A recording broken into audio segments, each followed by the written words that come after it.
자, 여러분 안녕하세요. 오늘의 한자어 360번째 시간. 자, 이 단어, 이 표현에 대해서 알아봅니다.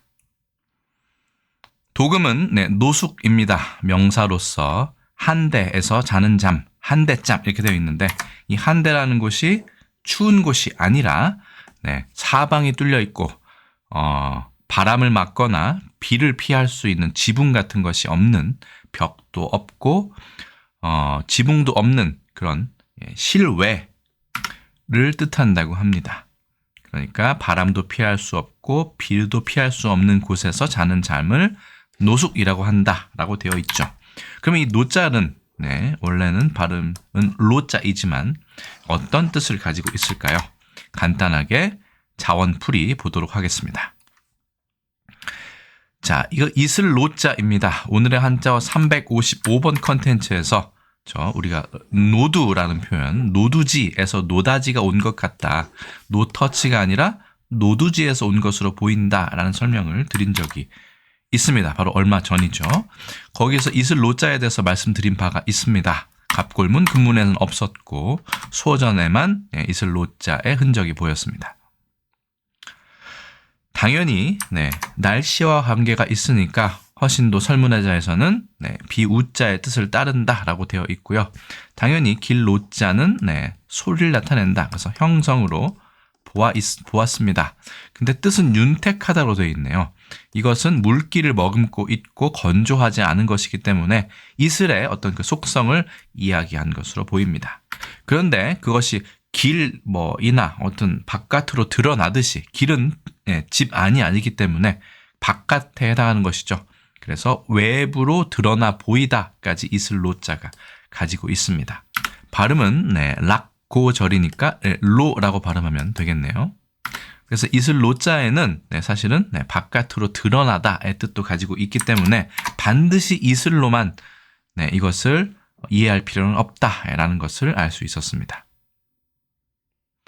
잘숙, 별자리 수, 음이 2개입니다. 물론 잘숙으로 거의 쓰이고, 그렇죠? 성수라고 할 때 빼고는 수는 거의 쓰이지 않는 것입니다. 어쨌든 지금 잘숙으로 먼저 알아보겠습니다. 갑골문과 금문을 보시면 지붕이 있는 집 안에 이 대자리가 이렇게 깔려 있고 사람이 거기에서 쉬고 있거나 누워 있는 것을 볼 수 있습니다. 이는 낮잠이라기보다는 좀 밤에 좀 길게 잘 수 있는 거기 때문에 잘숙자에는 길다, 사전에, 오래되었다의 뜻까지 가지고 있습니다.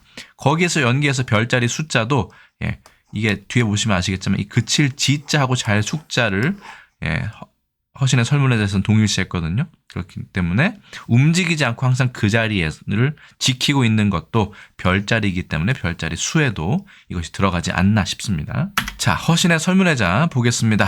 허신의 설문회자 이렇게 되어 있습니다. 그칠 지자, 그 자리에 있는 것이다. 혹은 오랫동안 머무르는 것이다. 라고 하는 해석을 할 수 있겠습니다. 물론 어디에 이르다의 뜻도 가지고 있습니다. 이게 발을 나타내는 것이기 때문에 어느 정도나 수준에 이르다의 뜻도 가지고 있다라고 볼 수 있겠습니다.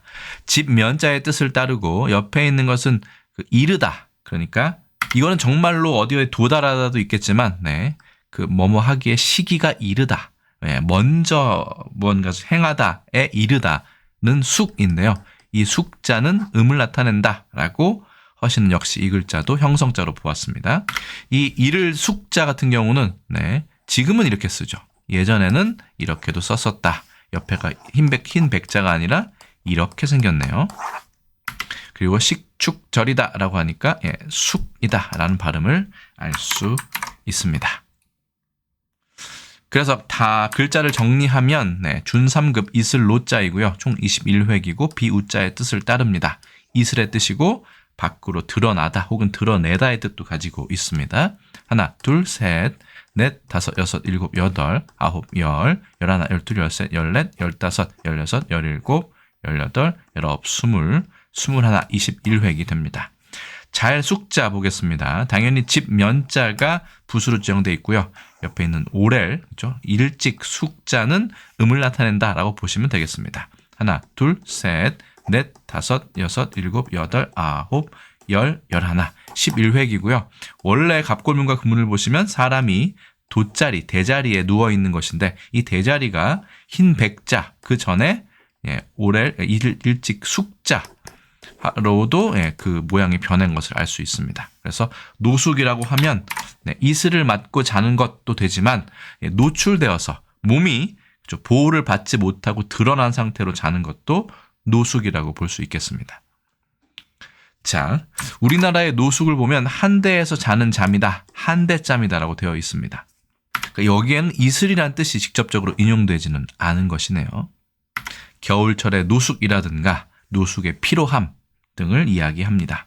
재미있는 것은 유의어로 노차가 있고 야숙이 있는데 야숙과 같은 경우는 들의 들판에서 자는 것을 얘기하고요.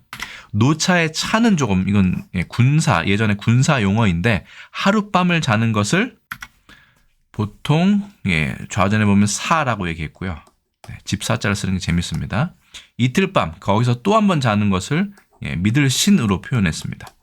그리고 3밤 이상, 3박 이상 하는 것을 차라고 얘기했는데 거기에서 차가 여기에서 오지 않았나 싶습니다. 물론 차는 별자리를 나타낼 때도 쓰는데 상당히 재미있는 글자라고 볼 수 있겠습니다. 그 자리에서 머물기 때문에 이 차를 쓰는 것이 아닌가, 다시 돌아온다는 뜻으로요. 자, 그래서 노차나 야숙이라는 유의어도 있다. 넘어가겠습니다. 풍찬 노숙이라는 표현도 있죠. 바람을 먹고 이슬에 잠잔다. 좀 시적이지만 제가 보기에는 바람 속에서도 밥을 먹고, 그렇죠? 벽이 없는 겁니다. 바람을 막아줄. 그다음에 지붕이 없는 곳에서 잠을 자는 것을 풍찬 노숙이라고 하지 않는가 싶습니다. 자, 우리나라 노숙이라고 부르고요. 중국에서는 루수 혹은 야숙, 예수라고 이야기합니다. 일본에서는 로슈크라고 얘기하고요. 아까 말씀드린 풍찬 노숙이란 표현도 중국과 일본에 모두 있는 것을 확인했습니다. 굳이 영어로 하자면 open air slumber 정도로 의역할 수 있겠습니다. 만약에 노숙자라고 얘기하면 living on the streets 혹은 homeless 정도로 의역할 수 있겠죠. 결국 중요한 것은 길 옆에서 잔다고 해서 길 노자의 노숙이 아니라 이 이슬 노자의 노숙이다라는 것이 중요할 것 같습니다. 자, 조선왕조실록의 노숙이란 표현 86건 검색됐고요. 일제강점기 혹은 광복 이후에도 노숙이란 표현 이슬 노자로 표현이 되고 있음을 확인할 수 있었습니다.